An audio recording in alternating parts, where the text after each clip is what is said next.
ನಮಸ್ಕಾರ ಸ್ನೇಹಿತರೆ, ನಿಮ್ಮ ಮನೆಗೆ ಅಥವಾ ವಾಟ್ಸ್ಆ್ಯಪ್, ಇಮೇಲ್ ಮೂಲಕ ಲೀಗಲ್ ನೋಟಿಸ್ ಬಂದಿದೆಯಾ? ಇದು ಕೇವಲ ಒಂದು ಕಾಗದ ಅಲ್ವಾ ಅಂತ ಇಗ್ನೋರ್ ಮಾಡ್ತೀರಾ? ಹಾಗಾದರೆ ಈ ವಿಡಿಯೋ ನಿಮಗಾಗಿ. ಲೀಗಲ್ ನೋಟಿಸನ್ನು ನಿರ್ಲಕ್ಷ್ಯ ಮಾಡಿದರೆ ಕಾನೂನಿನ ಪ್ರಕಾರ ಏನು ಪರಿಣಾಮಗಳಾಗ್ಬೋದು, ಯಾವಾಗ ರಿಪ್ಲೈ ಕೊಡಬೇಕು ಮತ್ತು ನಿಮ್ಮ ಹಕ್ಕುಗಳೇನು ಎಂಬುದನ್ನು ಸರಳ ಉದಾಹರಣೆಗಳೊಂದಿಗೆ ತಿಳಿಸಿಕೊಡ್ತೇವೆ. ಮೊದಲನೇದಾಗಿ point 1. Legal notice is a formal warning before a court case. ಇದು ಕೇವಲ ಒಂದು ಸೂಚನೆ ಮಾತ್ರವಲ್ಲ, ಕಾನೂನು ಸಮರದ ಆರಂಭ. ಒಂದು ಉದಾಹರಣೆ ನೋಡೋಣ. ರಮೇಶ್ ಲೆಂಟ್ ಸುರೇಶ್ 5 ಲಕ್ಷ. ಇಲ್ಲಿ ಸುರೇಶ್ ಹಣವನ್ನು ವಾಪಸ್ ಕೊಡ್ತಿಲ್ಲ ಅಂದುಕೊಳ್ಳಿ. ರಮೇಶ್ ನೋಟಿಸ್ ಕಳಿಸಿದಾಗಲೂ ಸುರೇಶ್ ಅದನ್ನು ನಿರ್ಲಕ್ಷ್ಯ ಮಾಡಿದ್ರೆ Ramesh can file a civil recovery suit immediately. ನೋಟಿಸ್ಗೆ ಉತ್ತರ ನೀಡದೆ ಸುಮ್ಮನಿದ್ದರೆ ನ್ಯಾಯಾಲಯದಲ್ಲಿ ರಮೇಶ್ಗೆ ಪ್ರಕರಣ ದಾಖಲಿಸುವುದು ಸುಲಭವಾಗುತ್ತದೆ. Point 2. You lose the chance to clarify your side.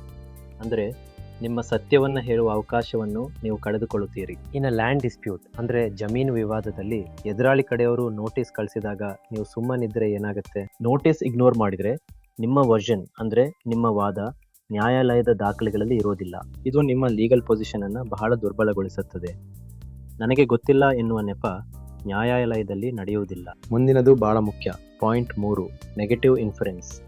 ಇದರರ್ಥ ನ್ಯಾಯಾಲಯ ನಿಮ್ಮ ವಿರುದ್ಧವಾಗಿ ತೀರ್ಮಾನಕ್ಕೆ ಬರಬಹುದು. If a company sends a notice for payment and you don't reply, ನೀವೇನನ್ನೋ ಮುಚ್ಚಿಡುತ್ತಿದ್ದೀರಿ ಎಂದು ಭಾವಿಸಲಾಗುತ್ತದೆ. The court may ask why and your silence becomes a negative circumstance against you.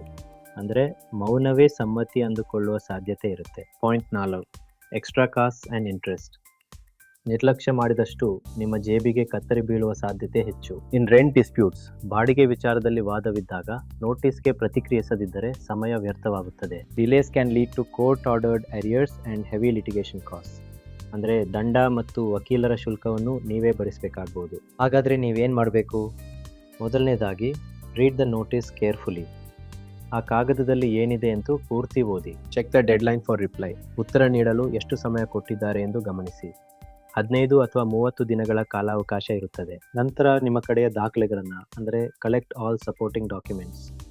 ಇದು ನಿಮ್ಮ ವಾದಕ್ಕೆ ಶಕ್ತಿ ನೀಡುತ್ತದೆ. And most importantly, consult on advocate for A proper reply. ವಕೀಲರ ಸಲಹೆಯಂತೆ ಕ್ರಮಬದ್ಧವಾದ ಉತ್ತರ ನೀಡಿ. ನೆನ್ಪಿಡಿ, ನೋಟಿಸ್ ಎಂದರೆ ಭಯಪಡುವ ವಿಷಯವಲ್ಲ. ಅದು ಸಮಸ್ಯೆಯನ್ನು ನ್ಯಾಯಾಲಯಕ್ಕೆ ಹೋಗುವ ಮುನ್ನ ಬಗೆಹರಿಸಿಕೊಳ್ಳುವ ಒಂದು ಅವಕಾಶ.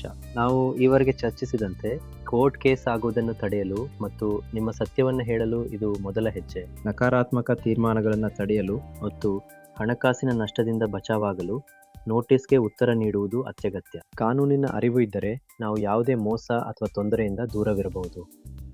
ಈ ಮಾಹಿತಿ ನಿಮಗೆ ಉಪಯುಕ್ತ ಅನಿಸಿದರೆ ಇತರರಿಗೂ ತಿಳಿಸಿ. ವಿಶೇಷವಾಗಿ ಸಾಲ ಪಡೆದವರು ಅಥವಾ ಜಾಗದ ವಿವಾದ ಇರುವವರಿಗೆ ಈ ವಿಡಿಯೋ ಬಹಳ ಹೆಲ್ಪ್ ಆಗ್ಬೋದು. ಒಂದು ಮುಖ್ಯ ಸೂಚನೆ: this video is for educational purposes only. ಇದು ಕೇವಲ ಶೈಕ್ಷಣಿಕ ಮಾಹಿತಿಗಾಗಿ ಮಾತ್ರ. Consult a professional advocate for specific legal cases. ನಿಮ್ಮ ವೈಯಕ್ತಿಕ ಕೇಸ್ಗಳಿಗೆ ಪರಿಣಿತ ವಕೀಲರನ್ನು ಸಂಪರ್ಕಿಸಿ. ವಿಡಿಯೋ ನೋಡಿದ್ದಕ್ಕಾಗಿ ಧನ್ಯವಾದಗಳು. ಮುಂದಿನ ಬಾರಿ ಇಂಥದ್ದೇ ಒಂದು ಉಪಯುಕ್ತ ಮಾಹಿತಿಯೊಂದಿಗೆ ಸಿಗೋಣ. ಅಲ್ಲಿಯವರೆಗೂ ಟೇಕ್ ಕೇರ್ ಮತ್ತು ಕಾನೂನು ಪಾಲಿಸಿ. ಜೈ ಹಿಂದ್. ಜೈ ಹಿಂದ್.